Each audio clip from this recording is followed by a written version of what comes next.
Добар ден, почитувани гледачи.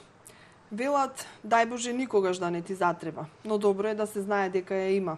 Тоа е итната медицинска помош која што работи 7 дена 24 часа.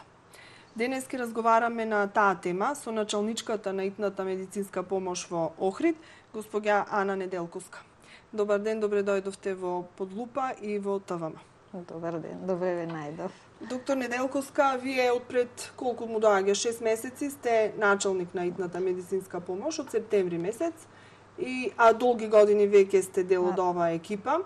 На вистина еден значаен сегмент од здравството и како што реков, најдобро е да не ни затреба, но луѓе сме, никогаш не се знае. Како и да се биде, дел, доктор, значи од итната медицинска помош, каде што секојдневно се среќавате со секакви случаи, многу повици, многу работа, многу ангажман, сега пак и началник на ова, да речам, издвоено делче од медицината, од здравството, но многу важно.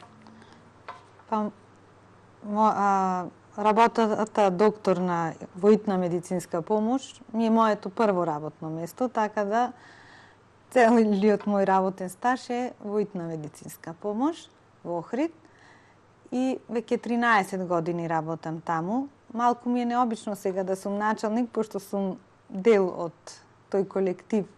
13 години заедно работам со колегите.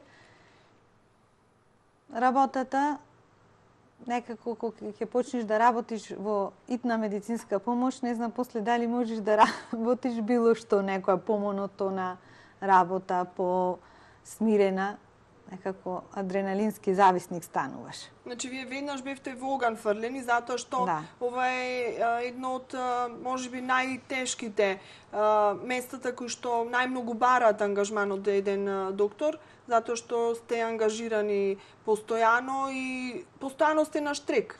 Значи, секој повик вие мора да се јавите, да отидете на лице место да видите за што станува збор. Многу пати ситуациите се можеби живото загрозувачки, па треба навреме да се интервенира и така натаму.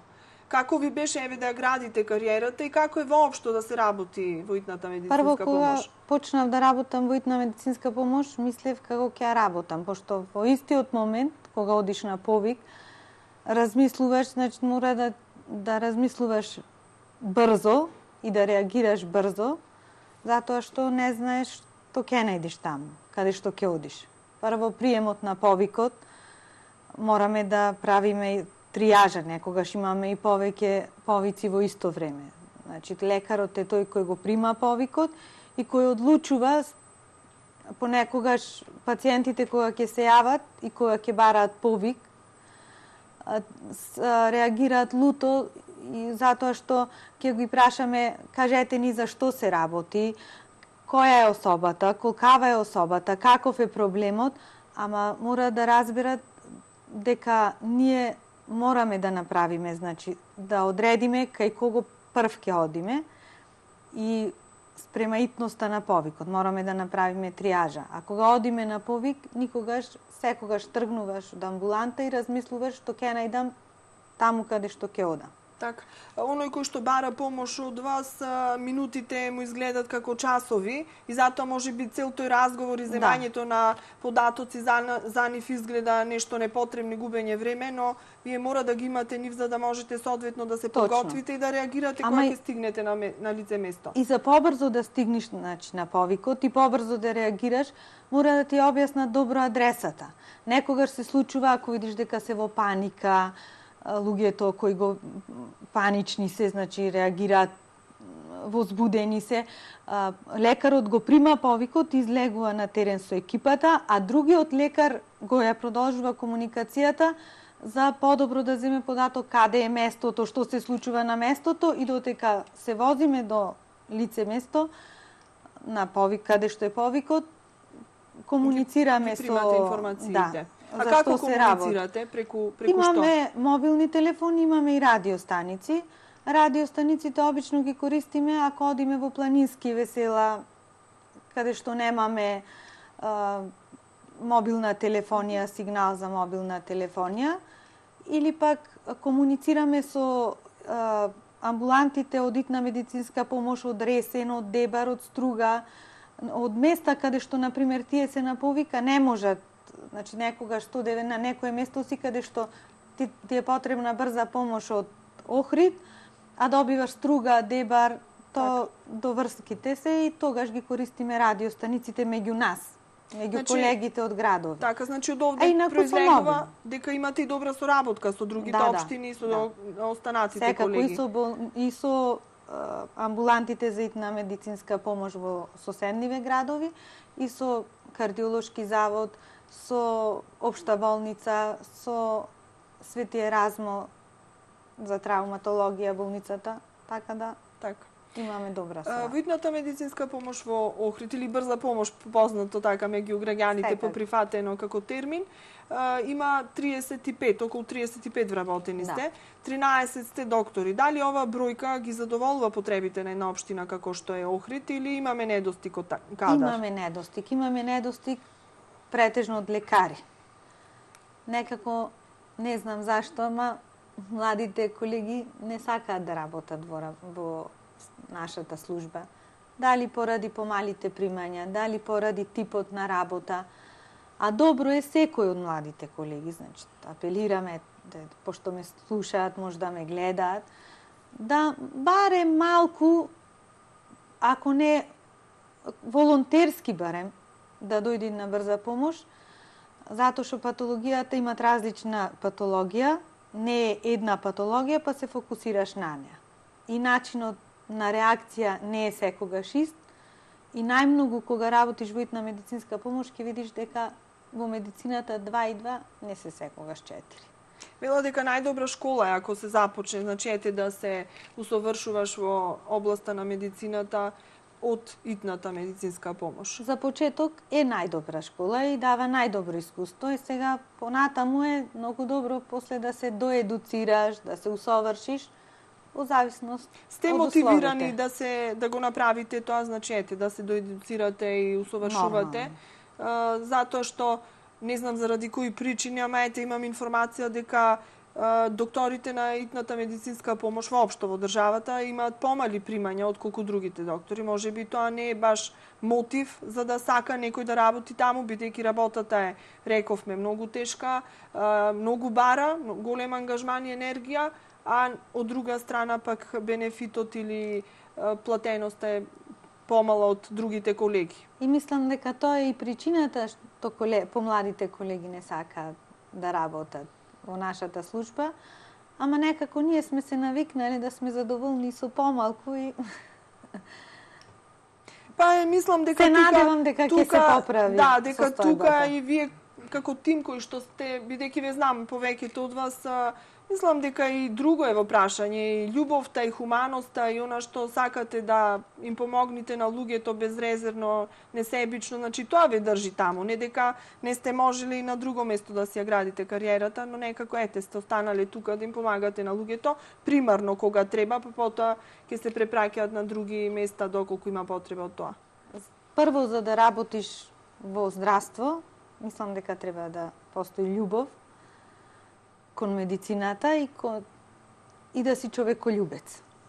Каков тим сте ваму? Мислам, соработувате ли затоа што многу зависи од тоа како сте синхронизирани, каква екипа сте, колку брзо реагирате, колку се разбирате, некогаш само со поглед треба да се разберете. Не мора пациентот да знае што треба и што се прави. Па во нашава служба персоналот сите се релативно долго тука. Значи сите кога започнале да работат и останале во службата за една медицинска помош и многу долги години работиме заедно, а мораме да работиме како тим, значи шофер, сестра, лекар, и да соработуваме и на повик, стресот, ситуацијата, значи ја доживува и возачот, и сестрата, и лекарот. И мораме да бидеме уиграни, усогласени, ради начинот на работа, пристапот кон пациентот, за да може се да се одвива како што треба. Так. И некако, пошто толку долго работиме и сме уходани, исто како едно семејство да сме. Знаете што ние, обичните граѓани, кога ќе ја слушнеме сирената на брзата помош, не ни е пријатно. Знаеме дека некој можеби се бори за живот, значи нешто се случува што е поврзано со здравието, кое што е најскапоцено за секого. И ти предизвикува некое така непријатно чувство. Како вие се справувате со таа ситуација? Вие сте токму на местото на настанот, во возилото или во домот кај некого или не знам на улица, ако е сообраќајка каде што треба да се помогне. Верувајте дека Дали го надминувате со години тој стрес или се уште останува? Не, никогаш не го надминуваш, само се навикнуваш да живееш со него. Значи, кога ќе слушнете сирена и кога ќе видите ротација, сигурно е нешто многу итно. Значи, живото загрозувачко и екипата која се вози во возилото, додека се возиме и размислуваш што ќе најдам, како ќе најдам на лице место и ги замолуваме пошто во програма во живо сме сите возачи и не само возачи и пешаци кога ќе ја слушнат сирената, ние не се шетаме, не одиме на шетање со сирена и на никој нас не ни е пријатен звукот на сирената. Верувајте. Колку досега се почитува? Значи, знаеме кое возило има предност. Сите тоа го знаат, и најмалите деца, но колку се почитува тоа правило? Дали ви се дава предност кога еве сте во амбулантното возило, дали ви се прави пат? Па посебно ние бидејќи сме туристички центар, лето е гужва, имате интервенции на плажите. Како се снаоѓате? Имате ли проблем да стигнете на време? Имаме многу голем проблем. Иако имаме помош од полицијата, ама полицијата не може да е секогаш на лице место. И многу голем број граѓани гледа, значи, дека возиме со сирена, со ротација, но воопшто не реагира. Нити да се настрана, да се... Дури некогаш се случувало, прво тие се важни да се покрај брзата помош побрзо со брзата помош да стигнат, отколку ние. А не дај Боже да се работи за нивна личност, да се засегнат и тие, да видат затоа што колку на тоа што чека, колку значи, да. Секундите му се гледаат како минути. И затоа ги молам сите, значи, да обрнат внимание на тоа, поготово во летниот период. И што е најстрашно, странски државјани во од било која странска земја, каде што ги почитуваат правилата за итната медицинска помош, во нашава држава кога ќе дојдат, се случувало воопшто да не реагираат. Ни на сирена, ни на ротација. Тоа е интересен феномен. Македонците во странство стануваат странци, ги почитуваат нивните правила и прописи, а пак странците кои ќе дојдат кај нас стануваат македонци и не почитуваат ништо. Мислам, тоа на вистина е зачудувачки, но е така. Жалосно факт е дека е така. Кога одите на терен, значи веќе ќе утврдите здравствената состојба на пациентот, кој одлучува, како одлучувате каде треба да се препрати, со кого комуницирате, значи како се прави таа комуникација, затоа што рековме многу е важно брзо да се реагира. Значи во зависност од случајот, некогаш потребна е само интервенција во домашни услови и давање совет што понатаму. Некогаш е потребно, значи, да се однесе пациентот до некоја повисока установа, институција, значи до интерно оделение, хирургија, педиатрија, Заводот за травматологија и ортопедија Свети Еразмо, кардиолошки завод. Ако е, например, многу итно, ние комуницираме, имаме специјални телефони за комуникација со нив и му се јавуваме да не пречека екипа во установата каде што го носиме. Или го носиме на едно оделение, па потоа ни даваат насока каде понатаму. Истото го врши тоа е брзата помош. Значи, вие всушност го пренесувате пациентот до здравствената установа и потоа го предавате на вашите колеги и тука вашата работа завршува. Да. Значи така оди тој процес. Сега, ако имат потреба за транспорт до Скопје, до повисоко ниво на лечење, ние имаме приправна екипа од лекар, возач и сестра и ја повикуваме и таа го врши транспортот понатаму. Така. Имате 5 возила. Значи, од нив колку? 2 или 3 беа нови? 3 имаме нови, 3 стари возила. 3 стари, значи веќе се дотраени, но се уште се во функција. Се трудиме да служат. Доволни ли се за капацитетот кој што го има нашиот град и за повиците, бројот на повици кои што ги имате секојдневно? Би ни требале уште возила, значи, затоа што друго е да имаш ново возило, друго е нашите возила и старите се трудиме да се опремине колку што е можно, ама потребни ни се возила, во секој случај. Имаме и 2 возила за домашни посети. Тие се леки коли, кои ни служат, ама потребни ни се возила за итна медицинска помош. Сега, бидејќи знаеме колку е обременет буџетот и на Министерството за здравство и воопшто буџетот на сите министерства, впрочем, дали можете, бидејќи имаме можност за набавка на вакви возила со средства од европските фондови, значи дали имате некакви намери, планови во иднина да аплицирате за добивање на пари за да се купи уште некој возило, рековме не е на одмет. Со тоа, значи, се занимава директорот на здравствен дом, доктор Ајсел Зејновска-Зисовска, и таа сега е во тек процедура за да се набават барем уште 2 нови болнички возила. Возниот парк има ли место каде да го стационирате, затоа што тесно ви е некако тука каде што немаме. Тука ни се сите возила на паркингот и некогаш ќе дојдат пациенти и кречате како немате возила, видите ви стојат возилата на паркинг, ама тој не е паркинг и за возилата кои ги користиме и за возилата кои во моментот, значи, не се на смена. Така. Просторните услови ги задоволуваат ли потребите? Просторните услови се надеваме дека нешто ќе се поправи, ќе се реновира, дали амбулантата, дали нов објект ќе се изгради, ама ние сме адаптирани на тие услови за работа, се трудиме да одржиме хигиената, условите за работа, колку што е можно. Објектот е стар, сега... Веќе, па не знам колку години наназад и колку градоначалници се не ветуваат дека ќе се изгради еден нов здравствен дом. Вие сте во просторите на поранешната Маларична. И ете, ако имаме нова зграда, предпоставам дека вие ќе бидете тука стационирани, но некако овој проект никако да го види светлото на денот. Се надевам дека ќе се реализира. А сега... Заслужува Охрид едно посовремено место. Затоа што сепак сме туристичко место и стварно сме, значи, представуваме државава. Надвор, доаѓаат туристи од цел свет кај нас, пошто сите туристи кои доаѓаат, значи, од страна, било каков здравствен проблем имаат, се кај нас.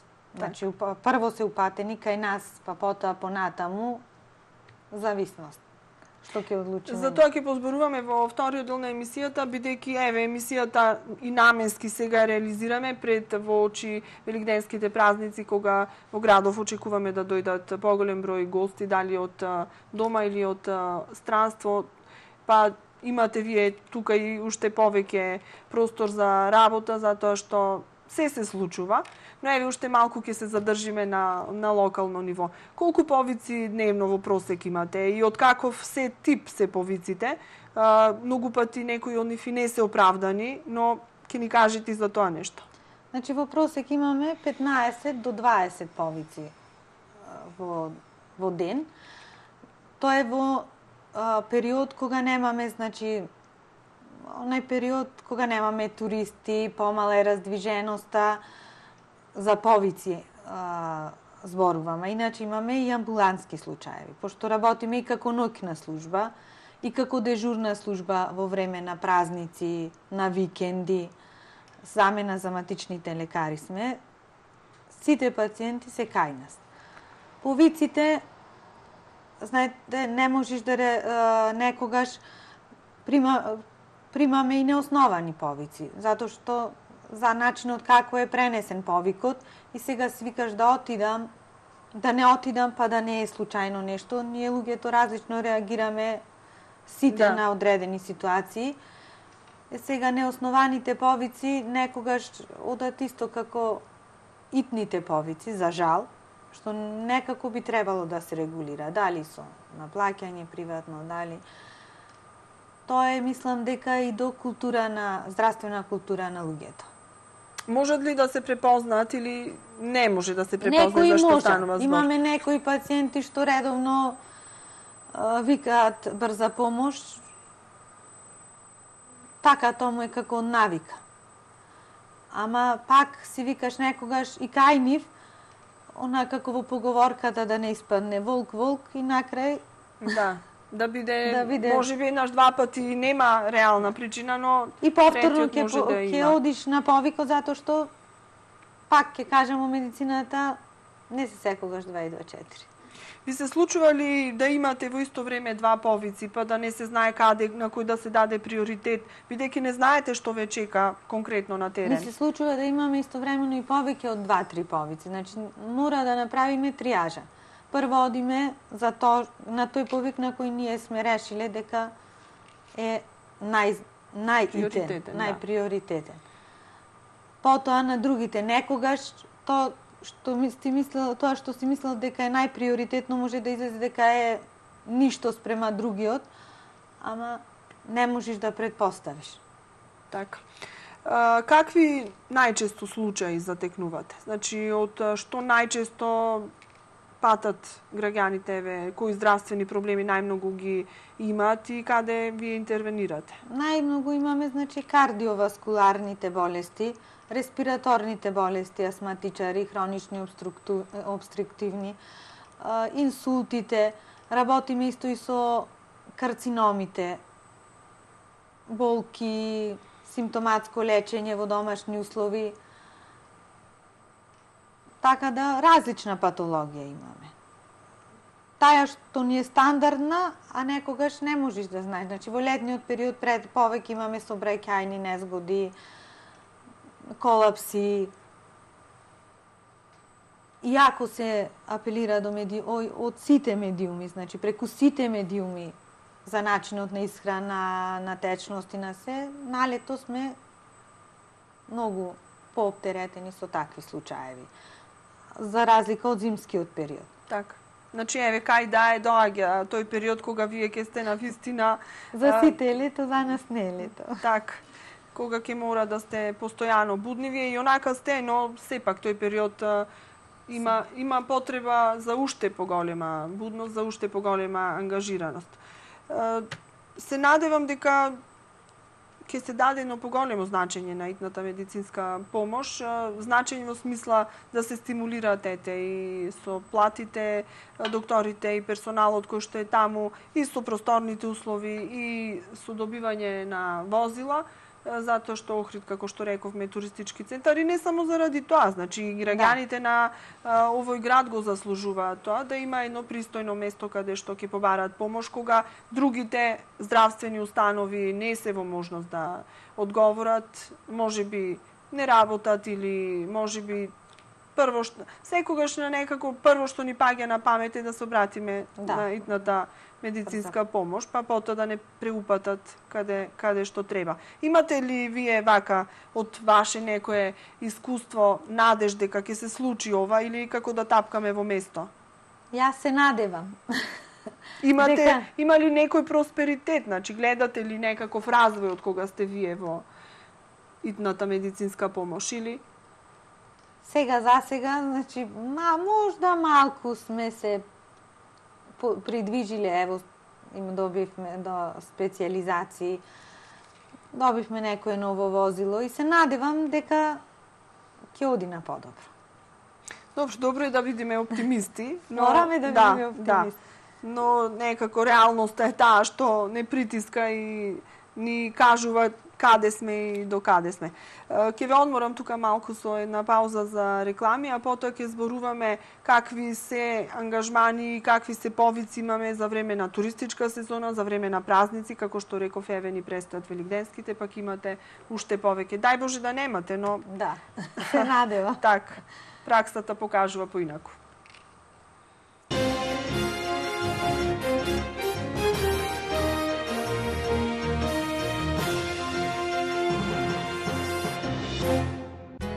Празнична акција во Миса Маркети.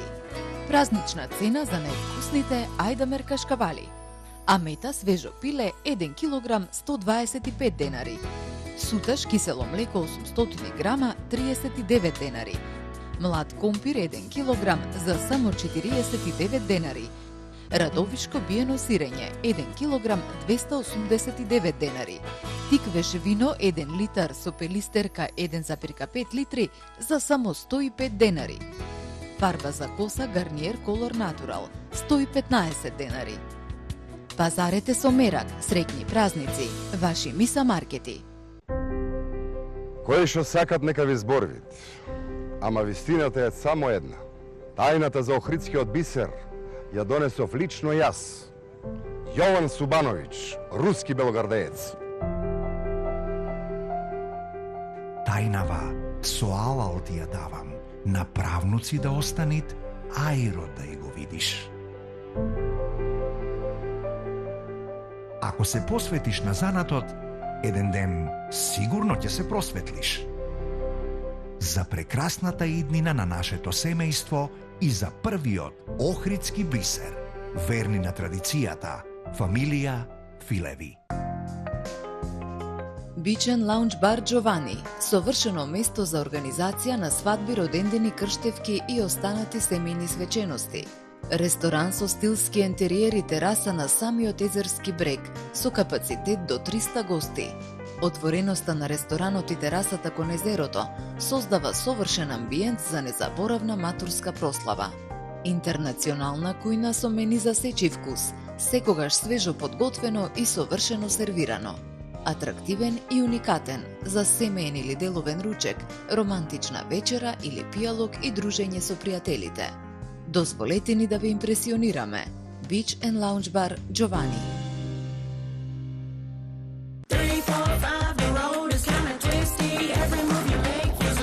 Готвењето знае да биде непредвидливо. Но со Вегета твоето јадење е секогаш 100% успешно и 100% вкусно. Вегета 100% оригинална. На сите продажни места побарајте Вегета со 15% пониска цена. Со Виспој во Бела Италија. Од 26 април до 1 мај посетете ја областа Ла Бела Пулија. Во бари поклонение пред моштите на Свети Никола Чудотворец. Уживајте во убавините на Алберо Бело, Лече, Остуни, Матера и прекрасното Полињано Амаре. Доживејте Апулија со тие што ја сакаат и познаваат. Виспој резервации 046 255 600 и 072 255 600. Сакате врвен квалитет? Ала Компани е вашиот одговор. Нова производствена линија за изработка на термопан стакло по најнови германски стандарди. Совршена прецизност во изработката и брза достава е нашиот заштитен знак. Познати сме и по најниски цени за ПВЦ прозори и врати од оригинални саламандер профили. Произведуваме 120 прозори дневно со првата линиска машина во Македонија. Квалитетниот оков е гарантиран од германската фирма Зигенија. Нудиме комплетни решенија за гаражни врати, противпожарни врати и метални каси за собни врати. Сите водечки германски брендови во ПВЦ индустријата на едно место. Ала Компани. Индустријска зона Мороишта, Струга.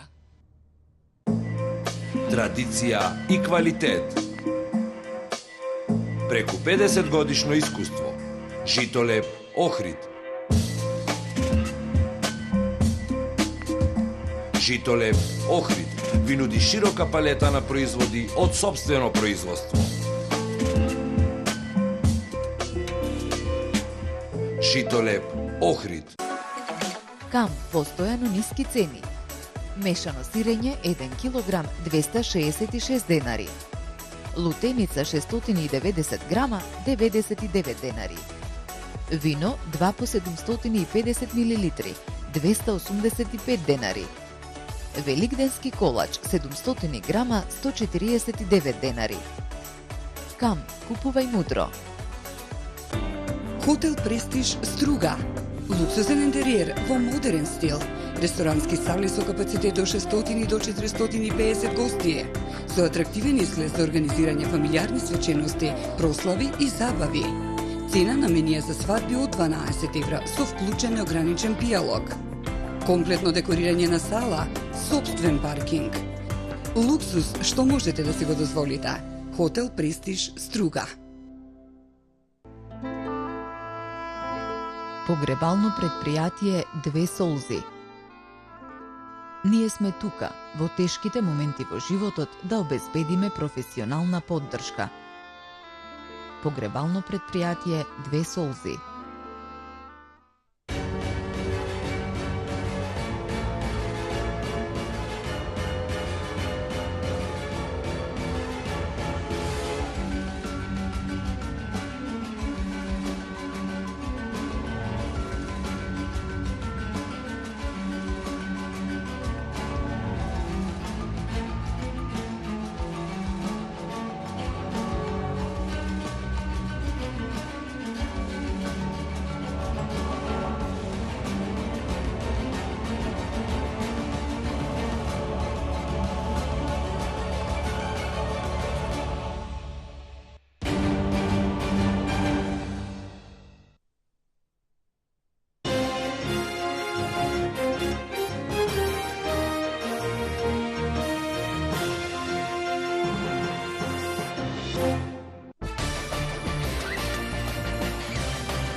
Доктор Ана, ние продолжуваме со нашиот разговор за гледачите кои што може би подоцна се вклучија. Денес гостинка ми е доктор Ана Неделковска, началник на итната медицинска помош. Изборуваме за се она што е ваш делокруг на работа, за сите проблеми и предизвици со кои што се соочувате, се со цел да им помогнете на луѓето кога им е најпотребно, кога ќе ве викнат и барат од вас спас на некој начин.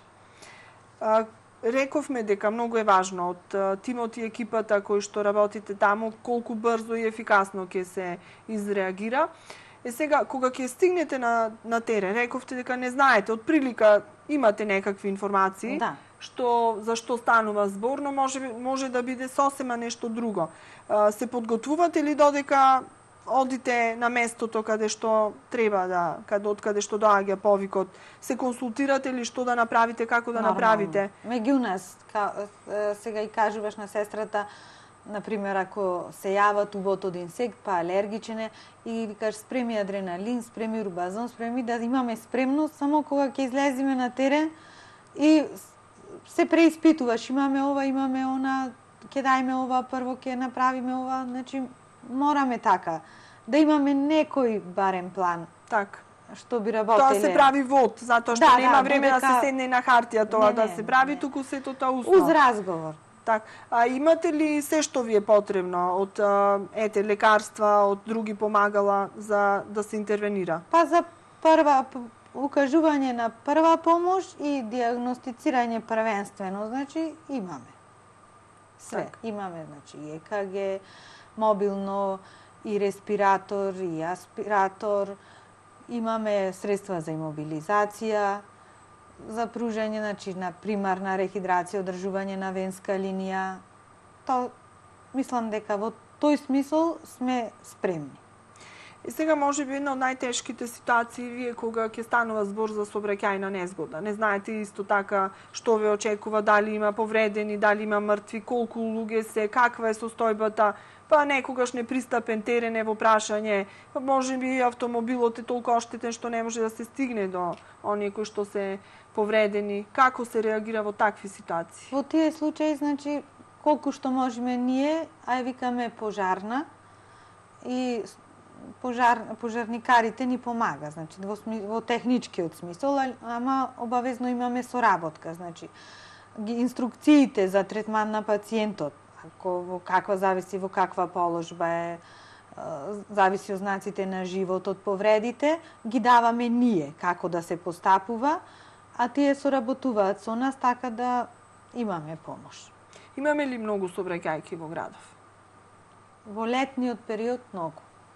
Особено, значи, сакам да се обратам кон моторциклистите, затоа што за нив важат истите правила за возење како и за возачите на автомобили, да ги почитуваат, затоа што најголем број сообраќајни незгоди настануваат ради непочитување на правилата за возење.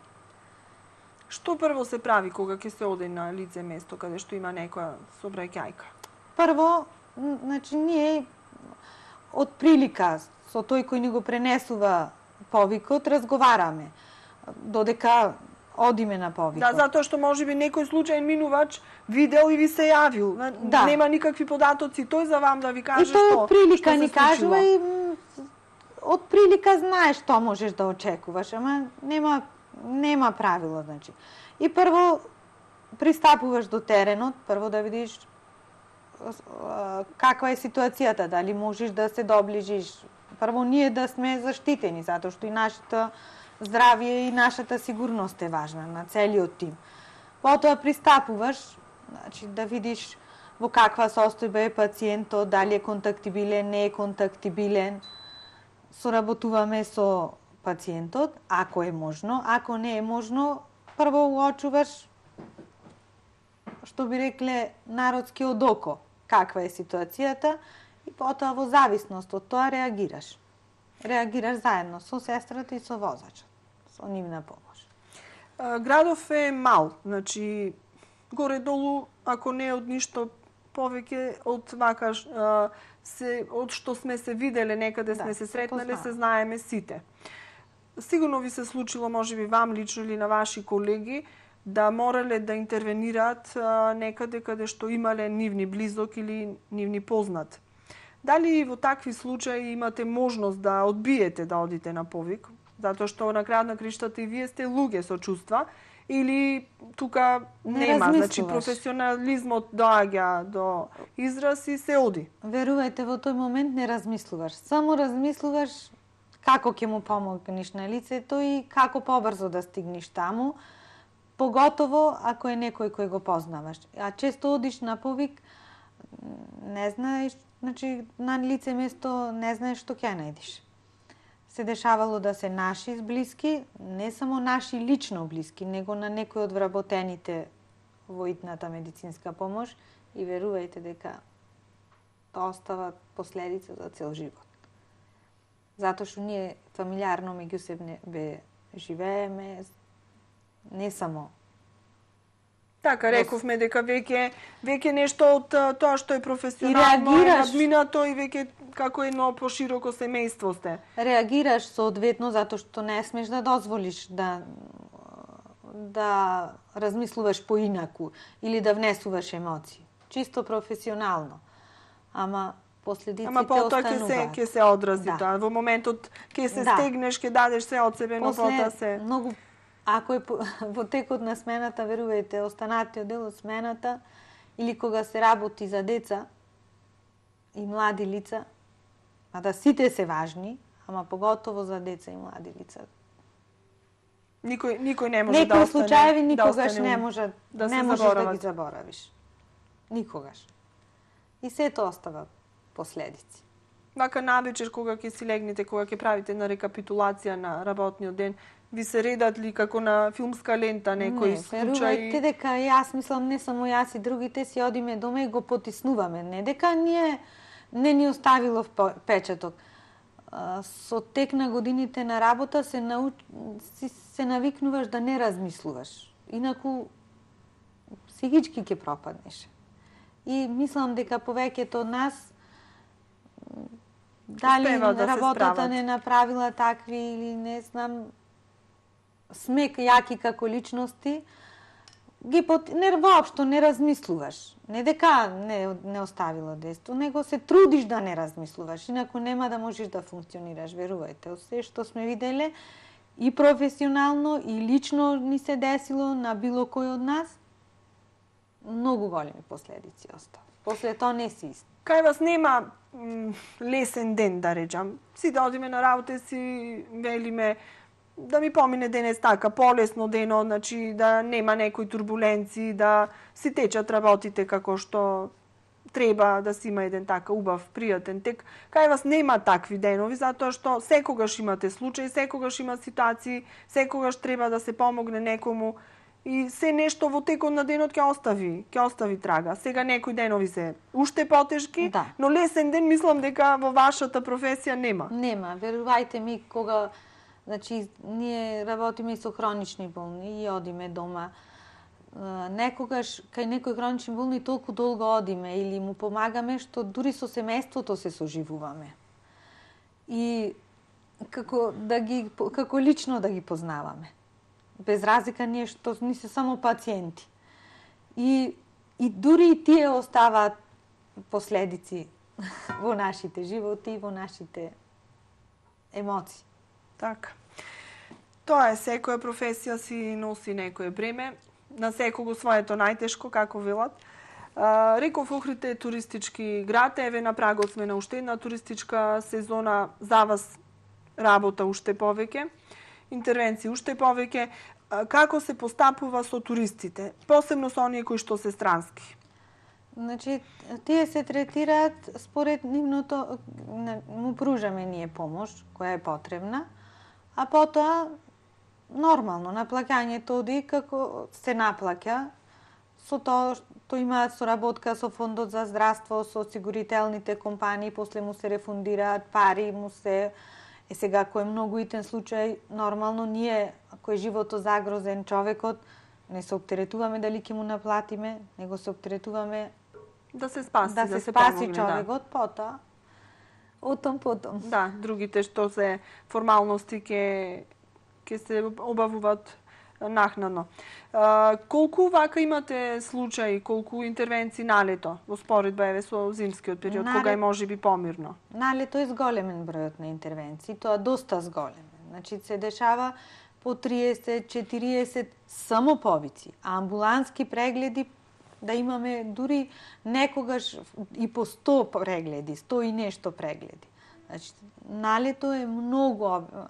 2 екипи сме и некогаш има потреба од трета екипа, затоа што, верувајте, не можеме да постигнеме. Некој ви помага на лето, доаѓа некој? Некогаш се активира приправната екипа, значи во периоди кога е поголема гужва, празници, кога се некоја манифестација, кога имаме во градов, кога се случува нешто, и тогаш сме појачани во екипите, ради што посетеноста е зголемена и само 2 екипи не можат да постигнат. Инаку не можат да постигнат, а не пак во услови на зголемен број, да, и на туристи, и на наши граѓани. Какви интервенции имате најчесто во тој период? За што станува збор? Значи, од што најмногу луѓето се жалат? Зашто бараат помош? Значи, обично имаме стомачни вирози, дехидрираност, повреди во смисол на трауматски повреди, фрактури, сообраќајни незгоди, колапси во тој период, пијанства, за жал. Од 3 сатот после полног, тоа е нешто страшно. И обично кои се жртви на тие, на пијанствата? Младите? Млади лица. Не најчесто, секогаш се млади лица. За жал, многу млади. Доаѓаат сами, ги пријавуваат сами, можеби во многу случаи не може да дојдат, не се во состојба, но... Не верувајте дека не се во состојба. Кога не викаат нас, не се во состојба. Тие нити да си повикаат, нити знаат дека е викната итна медицинска помош и реагираат дали другарчињата, дали... А каков стрес е тој и за родителите? Им се јавувате ли после на родителите, ги обавестувате ли? Ние не. Нашата служба нема обврска таква. Ако сумњаме, значи, за користење на некои дроги или опијатни средства, ја обавестуваме полицијата, после по службена должност тие си одат понатаму, а ги носиме во зависност од пациентот, обично при интоксикации такви со алкохол на интерно оделение, пошто ние немаме оделение за токсикологија. Тоа ни се случува и за време на новогодишните празници, тоаш имаме зголемен број на гости, а и знаеме дека тогаш малку сите се опуштаат и алкохолот е многу лесно достапен и имаме доста пијанства. Да. Секогаш ние на први, кога ќе го отвориме билтенот од ЦВР или од медицински центар, имаме такви случаи. Многу. За жал многу. И то многу млади личности. Дали работите на едукација на населението, како можат да се заштитат, кога треба да ја повикат, кога не треба да ја повикат итната медицинска помош? Во тој сегмент дали имате некакви интервенции? Немаме ни такви програми, нити пак некој ги обавест. Ние се трудиме да му кажеме на луѓето, ама знаете, за секој неговиот проблем е најважен. Сега некогаш наидуваме на разбирање, некогаш не можеш. Тоа е, мислам дека основна култура, која за жал е на се пониско и пониско ниво. Докторите се луѓе кои што се борат за здравјето на граѓаните. Многу пати сте изложени на секакви навреди, на секакви дисквалификации од страна на луѓето, може би не со лоша намера, но кога, не дај Боже, ќе загубиш некој што ти е близок или ќе се случи некоја несакана ситуација, некако како да бараш виновник, а први на тапет сте секогаш вие. И не е така ретка појава да бидете навредени, да ви супатат недолични можеби зборови, па да ве обвинуваат дека сте задоцниле, дека ако сте дојделе побрзо можеби некој лице ќе било спасено и така натаму. Се соочувате со вакви ситуации? Како се, знам дека се соочувате, но како се справувате со нив? За жал многу често, ама се трудиме да не реагираме, затоа што имаме разбирање и за семејството, и за пациентите. Моментот на стрес, на лична трагедија, секој различно го доживува и се трудиме да не реагираме на тоа. Сега некогаш, верувајте, и ние сме луѓе, можда некогаш ќе му се обратиш на некого и погрубо и без да сакаш ќе го повишиш тонот, ама се трудиме тоа да не се случува и да не реагираме ни на провокации, ни на навреди, ќе го пуштиш, си викаш ајде, на маката, на можда степенот на култура, на све и ајде. Така ќе помине. Значи без да навлегуваш затоа што ќе само може да се продлабочи, можеш да го разбериш, да ги сватиш и нив, а и ние мора да реагираме, затоа имаме некоја лекарска етика. Сега луѓе сме. И ние некогаш се дешава да изреагираме можда побурно, ама тоа многу ретко, верувајте ми, се случува. Многу и скоро никогаш. Па добро, долгогодишното искуство ве направило да можете полесно да се справувате со ситуациите, што рековме не значи дека тоа не остава трага и врз вас како личности. Сега сме пред самиот во очи на самиот голем христијански празник Великден, очекуваме во градот големен број гости, а и оние кои што се охриѓани, се некаде живеат можеби во другите градови низ државава, си доаѓаат дома за овој празник, така да градов ќе заживее.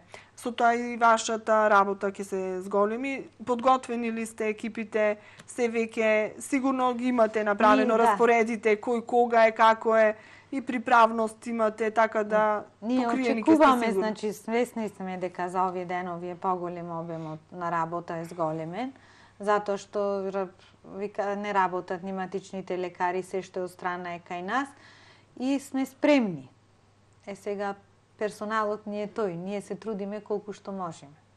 Имаме и приправни екипи, имаме за не дај Боже да реагираме во одредени ситуации, да ја појачаме, да ги појачаме екипите, ама мислам, очекуваме. Спремни сме сега за сега, да кажам, на све, некако можда ќе да се надеваме дека ќе нема потреба, дека све ќе помине во најдобар ред, дека ќе имате што помал број на повици и потреба од ваша интервенција, но добро е да се знае дека тука сте, дека сте подготвени, дека сте екипирани и ако затреба да се реагира. Еден проблем со овие празници е тоа што граѓаните, оние кои што си го почитуваат тоа, постат, значи се на постна храна, а сега веќе за Великден почнува да се мрси, значи на тој ден, нели, трпезата е богата, разновидна храна, па некако тој премин од посно на мрсно може и да не чини здравје. Имаме. Да, па затоа еве еден апел до граѓаните, многу пати сме апелирале, најголем дел од нив и знаат, но не е лошо да се повтори. Мислам, ние 100 години уназад се соочуваме со тој проблем. Иако се предупредува, иако се укажува, значи повнимателно да се преде на мрсната храна, поумерено и со алкохол и со храна. Луѓе сме. Сите. Така. И секој сам си е за себе најпрво одговорен, но добро е и оние кои што се стручни за тоа да кажат, да сугерираат, па секој ќе прифати. Тоа останува на совеста и свеста на граѓаните. Се надевам, како што реков, дека ќе имаме убави, мирни празници без никакви инциденти, да нема потреба од некакви ваши посебни интервенции. Ви посакувам помал обем на работа. Секогаш велиме нека има работа што повеќе, но не е случај тоа со вас. Навистина не сакам да имате вие работа што повеќе, тоа ќе значи дека на повеќе луѓе им се потребни вашите услуги, нека имаме повеќе здрави граѓани и стрекни. И оние ваши планови заложби кои што се да се осовремени итната медицинска помош, што поскоро нека се реализираат. Ви благодарам за ова учество во емисијата Под лупа. За прв пат имаме гостин од итната медицинска помош. Сме имале соработка, тоа морам да го признам, секогаш сте тука да ни излезете во пресред кога ни се потребни податоци, информации така натаму, но еве вака едно интервју во живо за прв пат реализираме. Благодарам на вистина. Фала ви вас. До некој наредно видување. Да, се надевам.